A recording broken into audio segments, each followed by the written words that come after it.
Film की शुरुआत अक्टूबर 1972 में होती है, जहां एक रग्बी टीम मैच के लिए प्लेन के जरिए दूसरे मुल्क जा रही थी। इनमें से कई सारे लोग ऐसे थे जो पहली बार मुल्क से बाहर जा रहे थे। कुछ प्लेयर्स की फैमिली मेंबर्स भी उनके साथ आ गए थे। जैसे प्लेन उड़ा कुछ ही देर में बर्फीले इलाकों में पहुंच जाता है, लेकिन अचानक ही उनका प्लेन जोरों से हिलने लगा। फिर अचानक ही वहाँ पर बर्फ का तूफान आ जाता है, जिससे प्लेन बेकाबू होकर नीचे की तरफ जाने लगता है। लेकिन फिर भी पायलट्स ने इस खतरनाक तूफान से प्लेन को निकालने की कोशिश की, लेकिन प्लेन कंट्रोल में ही नहीं आ रहा था, तो अंदर की सारी चीजें इधर उधर गिरने लगती हैं। पर अचानक ही प्लेन एक काफी बड़े पत्थर से टकरा जाता है, जिससे वो दो हिस्सों में टूट गया। कुछ ही देर में प्लेन के सामने वाला हिस्सा भी बर्फ में जाकर टकरा जाता है। इससे सारे लोग जोरदार तरीके से आगे की तरफ गिर जाते हैं। सामान भी बिखर गया और इस हादसे की वजह से कई सारे लोग मौके पर ही मारे जाते हैं। कुछ देर के बाद वो लोग जो बिल्कुल सही सलामत थे, वो फंसे हुए लोगों को बाहर निकालते हैं। परेशानी का माहौल था, हर तरफ खून ही खून फैला हुआ था, लेकिन यहाँ पर सब लोगों ने एक दूसरे को संभाला,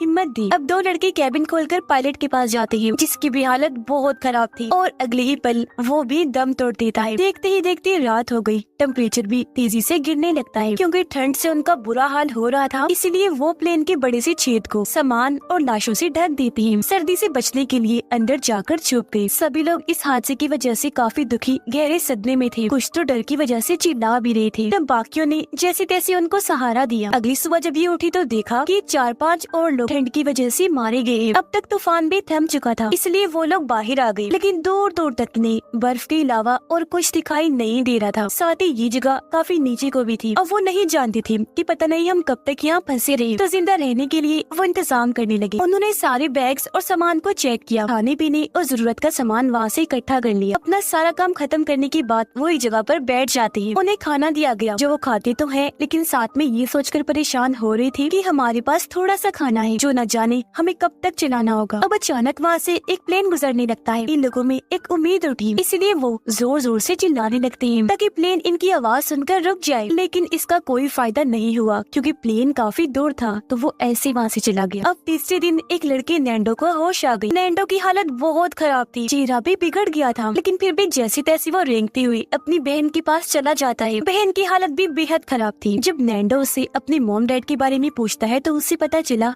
कि उनकी तो मौत हो गई है। इससे दोनों बहन भाई काफी दुखी हो जाते हैं। अब पीने के लिए इनको पानी चाहिए था, तो बर्फ पिघलाकर ये उसका पानी बनाते, जैसे तैसे पीकर गुजारा करते हैं। साथ ही बैग से उन्होंने बाहर एक्स का निशान बना दिया, ताकि जो भी यहाँ से गुजरे वो ये निशान देख ले, तो वो लोग समझ जाए कि यहाँ पर लोग फंसे हुए हैं जिनको मदद की जरूरत है। अब अगले दिन एक और प्लेन आया, लेकिन वो भी इनकी मदद नहीं कर सकता था, क्योंकि काफी दूर था, जिससे ये लोग समझ गए कि गवर्नमेंट को पता ही नहीं है कि इस वक्त हम कहाँ हैं। इसलिए गवर्नमेंट प्लेन्स को यहाँ भेजने की बजाय अलग अलग जगह पर भेज रही है, क्योंकि उन्हें इन लोगों की एग्जैक्ट लोकेशन पता ही नहीं है। अब तभी इन्हें याद आया कि प्लेन के पिछले हिस्से में कुछ बैटरीज थी, तो हो सकता है कि उनकी मदद से हम प्लेन का रेडियो चला सके, जो इस वक्त खराब हो गया है। तो अब इस वजह से ये उस हिस्से को ढूंढना चाहती थी। जैसे ही ये थोड़ा ऊपर गए, इन्होंने देखा कि जो हमारा प्लेन तबाह हुआ है, वो जगह तो यहाँ से दिखाई नहीं दे रही। तो यही वजह है कि किसी भी प्लेन ने हमारी तरफ नहीं देखा। जाहिर है इस वजह से कोई भी हमारी मदद के लिए नहीं पहुँच सकता। अब ऊपर की बर्फ खिसकने लगी, तो इन्होंने वापस लौटने का फैसला किया। अब ऐसे ही दिन गुजरते गए,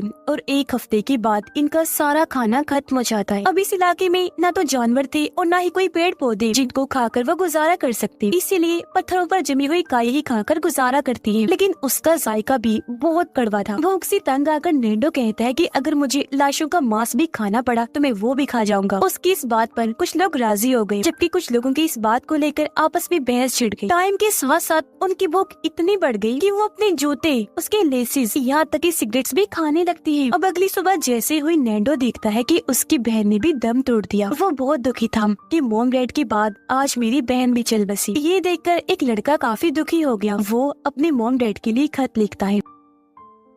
ऐसे फिर इन्हें 21 दिन हो गए। इनमें से कुछ लोग तो भूख की वजह से पागल हो रहे थे, वो कुछ भी खाने को तैयार थे, इसलिए बाकियों ने उनकी हालत देखकर उन्हें लाशें खाने की इजाजत दे दी। फिर कुछ लोग बाहर गए, कांच के टुकड़ों से लाशों का मांस काट कर खाने लगते हैं। और अब सिर्फ यहाँ 5 लोग ही ऐसे थे जो लाशों का मांस खाना नहीं चाहते थे, क्योंकि उनका मानना था कि हम कैनिबल आदमखोर कभी नहीं बनेंगे, बल्कि उससे बेहतर मरना पसंद करेंगे। कुछ देर के बाद खोजने पर इन्हें बर्फ में एक बैग मिला। अंदर चेक करने पर इन्हें रेडियो मिलता है। इन्होंने अपना अपना दिमाग लगाकर वहाँ एंटीना बनाया और अब जैसे रेडियो सुना इन्हें पता चला कि गवर्नमेंट ने इनको ढूंढने के लिए 60 से ज्यादा बार प्लेन्स भेजी थी, लेकिन कोई भी इनको ढूंढने में कामयाब नहीं हुआ। तो इसलिए गवर्नमेंट ने ये समझ लिया कि प्लेन तबाह हो गया और वो सारे लोग मारे गए। ये सुनकर वो बहुत दुखी हो जाते हैं। यहाँ उनकी हिम्मत जवाब दे रही थी। तो बचे हुए 5 लोगों को भी अब मांस खाकर ही गुजारा करना पड़ता है, क्योंकि ये सुनने के बाद अब वो सारे लोग जान चुके थे कि अब हमें बचाने के लिए कोई नहीं आने वाला। कुछ देर के बाद प्लेन का पिछला हिस्सा ढूंढने के लिए फिर से 3 लड़के निकल जाते हैं। थोड़ा चलने पर इन्हें टूटा हुआ मलबा मिला, कुछ लाशें भी। चलते चलते क्योंकि इन्हें रात हो गई थी तो सोने की वो कोशिश करती हैं, पर सो ही नहीं पाती क्योंकि रात भर वहाँ पर बर्फ का तूफान आता रहता है। अगली सुबह जब ये उठे तो पूरी तरह बर्फ से ढके हुए थे। अब जिंदा तो थे लेकिन हालत बहुत खराब थी। एक को नजर नहीं आ रहा था जबकि बाकी तो बहुत कमजोर हो गई थी। इसलिए अब वो चारों लोग मलबे में बैठकर वापस नीचे आ गए। ये खौफनाक नजारा देखकर वो लड़का जिसने अभी तक मांस नहीं खाया था वो भी चुपचाप मांस खा लेता है।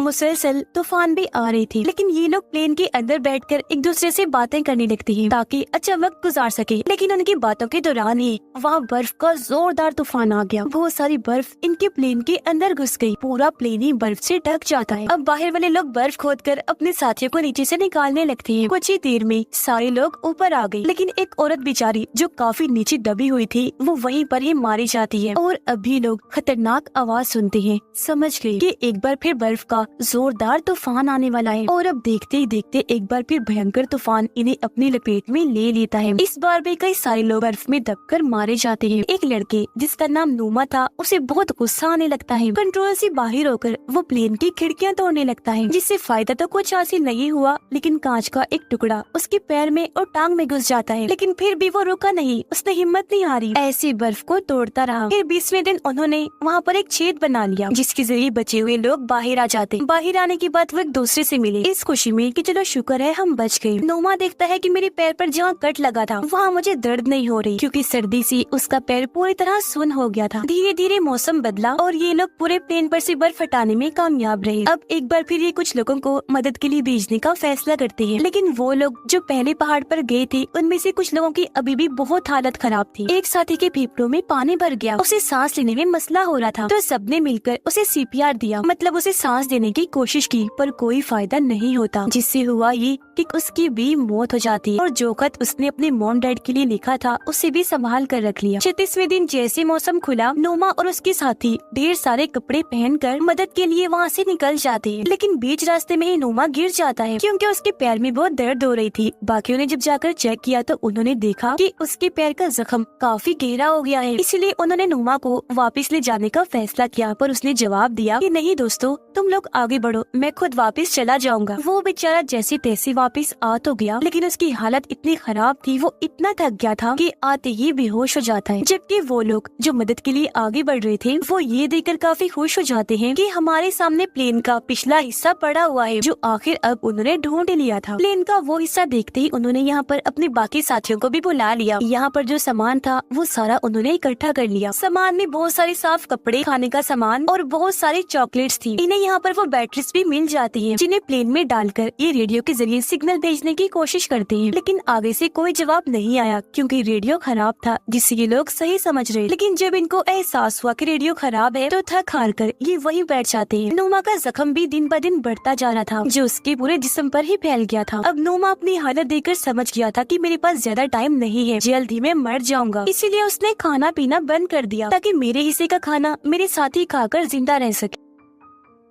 इस बार उन्हें प्लेन के पिछले वाले हिस्से से काफी बड़ा वाटरप्रूफ कपड़ा मिला जिसमें पानी नहीं जा सकता था, तो उसे जोड़कर सीकर किसी तरह उन्होंने काफी बड़ा स्लीपिंग बैग बनाया जिसके अंदर जाकर ये आसानी से सो सकते थे। फिर इन्होंने छोटे रेडियो में खबर सुनी कि हालांकि इन्हें यहाँ पर फंसे हुए 58 दिन हो गई है, लेकिन अब भी एयरफोर्स उन्हें ढूंढने के लिए एक आखिरी प्लेन भेज रही है, इस उम्मीद के साथ कि अगर ये लोग जिंदा हैं तो एयरफोर्स को मिल जाए। ये सुनकर कुछ लोगों ने कहा कि मदद के लिए हमें ऊपर जाना होगा। अब नोमा इनसे काफी दुख भरी आवाज में कहता है कि सुनो मेरी बात दोस्तों, अगर मैं मर जाऊं तो मुझे खा लेना, क्योंकि अगर तुम सब में से एक भी जिंदा बच गया ना तो मेरी और हमारे बाकी साथियों की मौत जाया नहीं जाए। इतना बोलते ही उसने दम तोड़ दिया। उसके हाथ में एक नोट था जिस पर लिखा हुआ था, दोस्तों तुम्हारे लिए मरकर मैं इमोर्टल बन गया हूँ, मतलब मर कर भी मैं जिंदा ही हूँ। उसके ये अल्फाज सुनकर सारे लोग काफी दुखी हो गए, मगर साथ साथ उनके अंदर हौसला भी पैदा हो गया था। इनके कुछ साथी फिर से मदद के लिए निकल जाते हैं और अब आखिर वो पहाड़ की चोटी पर पहुंच जाते हैं। पर वो ये देखकर काफी हैरान रह गए कि अभी तो और भी काफी लंबा सफर पड़ा हुआ है, इसलिए वो लोग यहाँ पर बैठकर सोचने लगते हैं। उन्हें ख्याल भी आया कि हम वापस चले जाते हैं, लेकिन क्योंकि वो अपनी हिम्मत टूटने देना नहीं चाहते थे तो कैसे भी करके आगे जाने का फैसला करते हैं। अब इनकी मेहनत रंग ले आई थी, क्योंकि कुछ दूर चलने पर इन्हें साफ पानी की नदी भी मिल जाती है, जिसमें से ये खूब पानी पीकर अपनी प्यास बुझाते। तभी अचानक कुछ दूर घोड़े पर सवार इन्हें एक आदमी नजर आया, जिसे देखकर ये खुशी से पागल हो जाते हैं। ये मदद के लिए चिल्ला रही थी, लेकिन आदमी उनकी बात को समझ नहीं पाता, इसीलिए वो एक कागज और पेन को इनकी तरफ फेंकता है। तब इन लोगों ने अपनी पूरी कहानी लेकर उससे मदद मांगी। वो आदमी कागज को लेकर फौरन भागा, शहर में आकर ऑफिसर्स को दे देता है। तब इस बारे में फौरन एयरफोर्स की रेस्क्यू टीम को बता दिया गया ताकि उनकी मदद को वो लोग जा सके। अब वो आदमी फिर से नैंडो और उसके दोस्त के पास आ जाता है, उन्हें अपने घर लेकर गया और ढेर सारा खाना खिलाता है। कुछ ही देर में ये पूरा इलाका रिपोर्टर से भर गया, जो उन दोनों से कई तरह के सवाल करते हैं। अब इनके वो साथी जो बर्फीले पहाड़ों में फंसे हुए थे, वो भी रेडियो के जरिए ये खबर सुन लेते हैं। जब उन्हें पता चला कि हमारी मदद के लिए यहाँ लोगों को भेजा जा रहा है, तो उन्होंने अपने हाथ मुंह धोए और सारा सामान पैक कर लिया ताकि यहाँ से निकल सके। और अब आखिरकार 71वें दिन हेलीकॉप्टर्स नैंडो और उसके दोस्त के जरिए यहाँ पर आ गए बचे हुए लोगों को बचाने के लिए। हेलीकॉप्टर्स को देखकर सारे लोग खुशी से झूम उठते हैं और इस तरह बचे हुए 16 लोगों को फौरन बचा लिया गया। फिर जल्दी उन्हें शहर लाया जाता है, जहाँ उनकी फैमिली वाले बेसब्री से उनका इंतजार कर रहे थे। अब वो सारे लोग एक दूसरे से मिलकर बहुत खुश हो जाते हैं, जिसके बाद उन्हें हॉस्पिटल ले जाया गया। यहाँ पर हजारों की तादाद में लोगों ने उनका हीरोज की तरह वेलकम किया, क्योंकि इन्होंने इतनी मुसीबत के वक्त भी हौसला नहीं हारा, तो अपनी बहादुरी की वजह से ये वहाँ से बच निकले। लेकिन इस रात ये लोग एक दूसरे से अलग नहीं सोए, सब इकट्ठे ही थे, क्योंकि उस हादसे का सदमा इनमें बहुत गहरा था, उससे बाहर निकल नहीं पा रही थी। और उन्हें इस बात की खुशी थी कि हमने थोड़ी बहुत कोशिश की और हम बचा लिए गए। वो डट के खड़े रहे कि जीना है तो जीना, जिस वजह से उनके सामने मुश्किल वक्त भी हार गया। जिसके साथ इस फिल्म की कहानी भी यहीं पर खत्म हो जाती है।